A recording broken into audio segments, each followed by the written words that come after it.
안녕하세요. 차분하게 잡수다의 엘린. 안녕하세요. 시우입니다. 네, 반갑습니다. 예, 반갑습니다. 오늘 저희가 소개해드릴 책은 도리언 그레이의 초상, 네. 오스카 와일드의 작품이죠. 저 사실 이 책 오래전부터 읽고 싶었는데 안 읽고 있다가 이번에 읽었네요. 저는 굉장히 좋아합니다. 오스카 와일드 작품들 다 좋아하고요. 네. 이 소설은 요거밖에 없을 거예요. 네, 그쵸? 장편은 네, 요거밖에 이거라고. 없다고. 예. 근데 제가 그 중학교 때 이거 읽고 막 글 쓴 게 있어요. 시를 막 썼더라고요. 중학교 때 많이 네, 읽었어요. 중학교 때 제가 많이 읽었다고 했잖아요. 네. 그때 쓴 시를 제가 이거 다시 이제 리뷰한다 그래서 다시 봤는데 너무 유치하게 썼더라고요. 오. 왜 아름다움은 죄가 되는가? 막 이렇게 이런 식으로 해서 시를 제가 썼더라고요. 네. 너무 재밌었어요. 제가 그거 보여드리려다가 좀 창피해서 안 갖고 왔네요.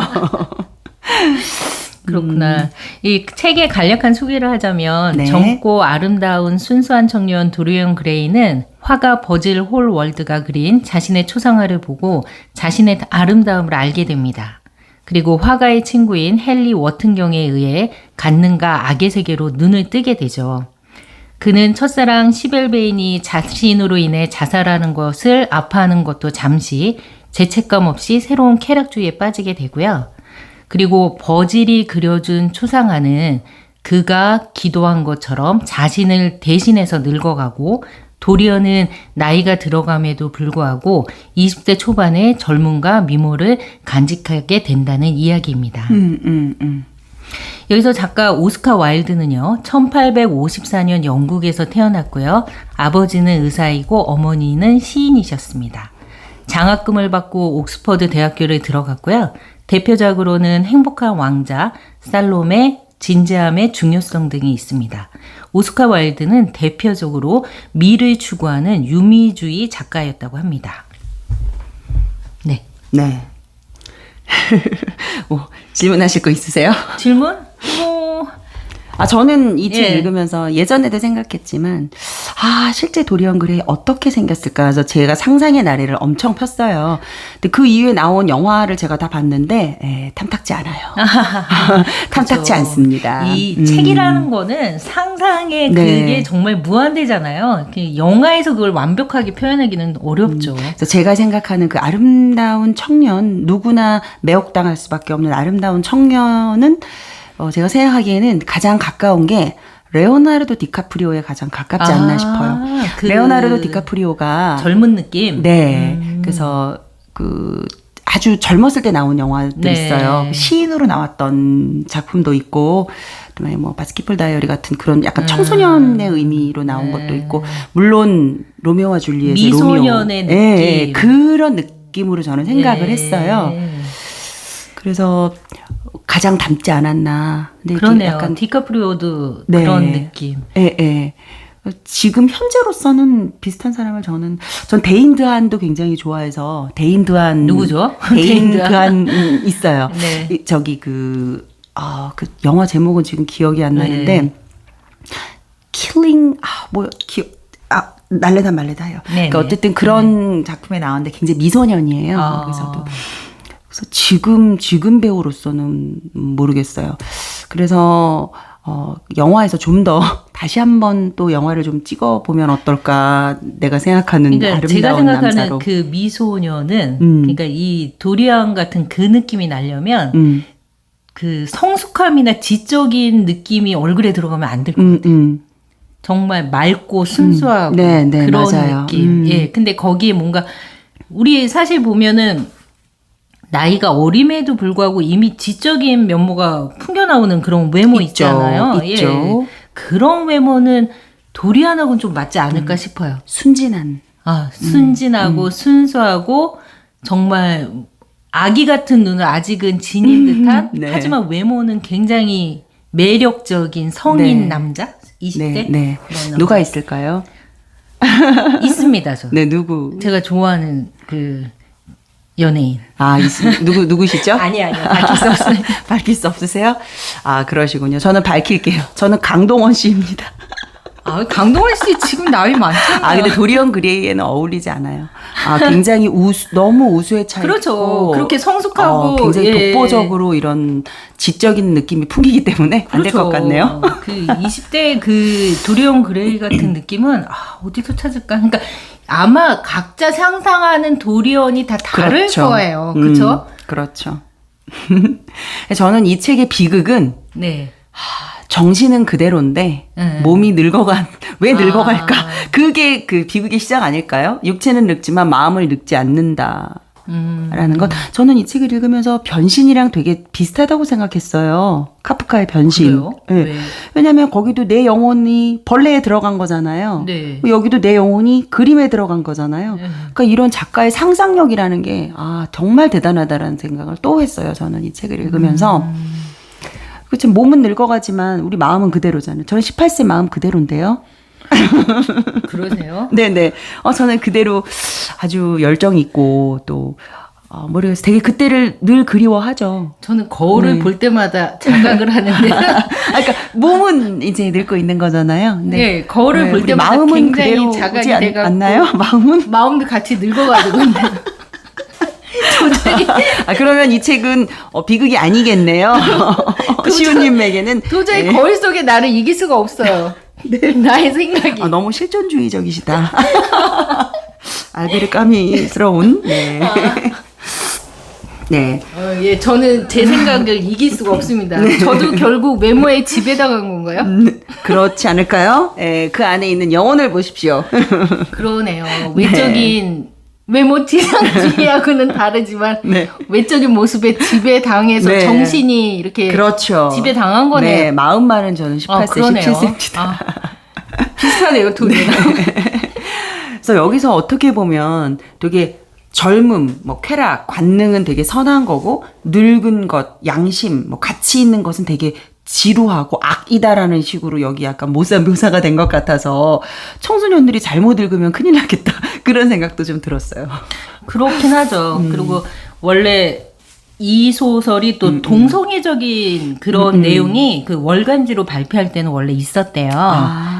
근데 사실 우리가 책을 읽으면 또 이렇게 버질이라든가 헨리 워튼이 이제 도리언을 대하는 걸 그렇죠. 보면 다분히 동성애적인 요소가 다분하잖아요. 그러니까 아름다움을 찬미한다든가 숭배한다든가.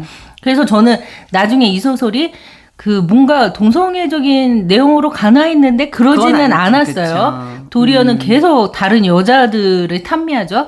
그런 거 봤는데 원래 월간지에는 동성애적인 요소와 퇴폐적인 요소가 더 강했다고 해요.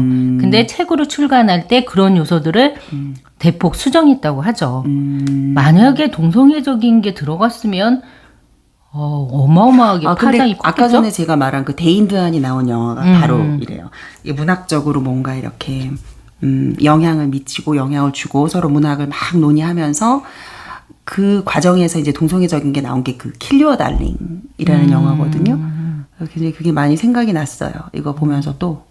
오스카 와일드도 실제로 동성애 때문에 감옥에 들어가고 나중에 되게 이제 감옥을 나와서 자신이 사랑했던 그 남자한테 이제 버림을 받고 왜냐면 오스카 와일드도 굉장히 미남이잖아요. 잘생겼는데 감옥에서 많이 이제 상하에서 나오고 그 남자한테 이제 버림을 받고 되게 쓸쓸하게 죽었다라고 그렇게 돼 있거든요. 그리고 저는 이 말이 되게 인상 깊었어요. 그 오스카 와일드가 헨리 경에 입을 빌려서 진정한 예술가의 삶은 별 볼 일이 없다. 왜냐하면 자신의 모든 열정을 예술 자체에 쏟아부었기 때문이다. 하지만 버즈를 얘기하는 건? 이류, 삼류 예술가들은 그들의 예술은 별 볼 일 없지만 그들의 삶 자체는 예술일 수가 있다. 너무 멋있지 않나요, 이 말이? 좀 개변을 많이 늘어나갖고 그 사람의 말을 매번 이렇게 진지하게 사실 읽으면서도 진지하게 받아들이지는 않았던 것 같아요. 네, 그렇지 네. 않나요? 헨리 말이 그쵸. 그런 게 말들이 많았죠. 어떤 느낌이셨어요? 이거는 어떤 의미를 줄까요? 그렇잖아요. 진정한 예술가의 삶은, 그러니까 진정한 어떤 음악가일 수도 있고, 어떤 피아노 연주자일 수도 있고, 자기 혼신을 다 들이붓잖아요. 그런데 자기 자체는 이제 속빈 강정이 되어가는 거죠. 그 자신의 산출물에 모든 것을 주었기 때문에. 그 예술 작품은 빛이 나지만 네네네. 삶 자체는 껍데기가 그럴 수 된다. 그 있다라는, 말씀이신가요? 저는 그렇게 느꼈어요. 그래서 오히려 작품은 별로고 연주도 별로지만 나 자체는 즐거운 인생을 살아갈 수 있는 거예요. 그 사람 자체는 매력적이 된다는 거죠. 그럴 수 있죠. 이해가 됐네. 그런 식으로도 또 얘기할 수가 네네, 있네요. 저는 그렇게 생각했어요. 또 인상 깊은 부분은 인상 깊은 부분은 네. 도리언 그레이가 한 말이에요. 영혼의 아픔은 감각으로 치유하고 감각의 아픔은 영혼으로 치유한다. 이 말이 저는 좀 이 책에서 인상 깊더라고요. 그러니까 도덕적으로 타락한 이가 그것을 잊기 위해서 감각적인 욕망을 쫓잖아요.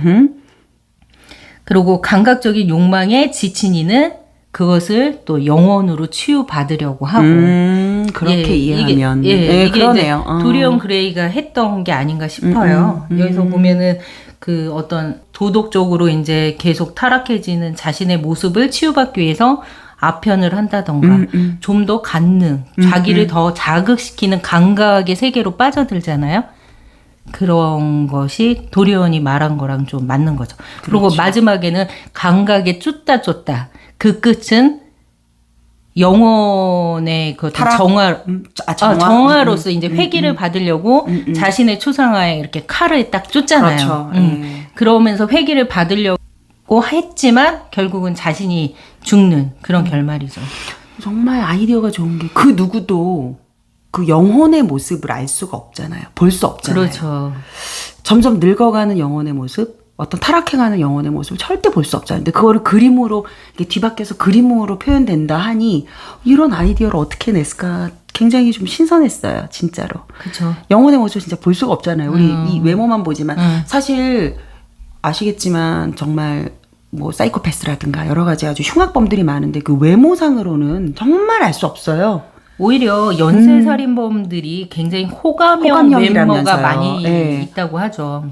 그거 보면 어떻게 영혼을 그림으로 해서 그렇게 일그러지는 모습을 그릴 수 있었을까? 영혼의 모습을 볼 수 있다면 정말 끔찍할 수 있겠다. 어떤 나에게도 이거는 해당이 되는 거죠. 모르고 사는 게 낫죠.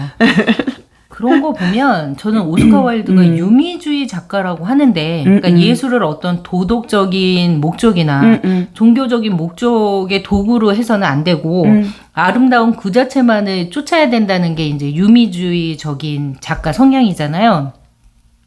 근데 오스카 와일드가 이 책에서 과연 유미주의적인 것만 쫓았을까에 대해서는 의문이에요. 그러네요. 분명한 도덕적인 메시지가 있었던 거 아닌가요? 있죠. 읽고선 사람들이 느끼는 게 분명히 있죠. 네. 그렇다면 오스카 와일드는 그렇게 아름다움, 미를 쫓고 그 세계를 정말 즐거움, 삶은 이렇게 사는 거야. 우리도 이렇게 한번 살아보자는 그런 메시지는 아니었던 것 같아요. 근데 그 당시에 이게 소설이 아마 나왔을 때 어떻게 이런 파격적인 내용을 아마 그래서 더 소재나 진행 방식에서 그런 거 저는 이제 글을 읽고 이 사람도 어떤 도덕적인 메시지를 너의 영혼이 죽어가는 거는 그런 거는 되게 조심해야 된다라는 메시지를 준 게 아닌가 싶어요. 경종을 울리고 있죠. 그렇죠? 네.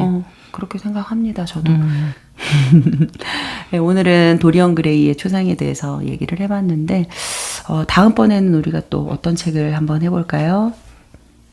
고민해 봅시다. 그렇죠. 바로 생각 안 나네요. 다음번에 좋은 책으로 찾아뵙죠. 네, 안녕히 계세요. 수고하셨습니다. 네.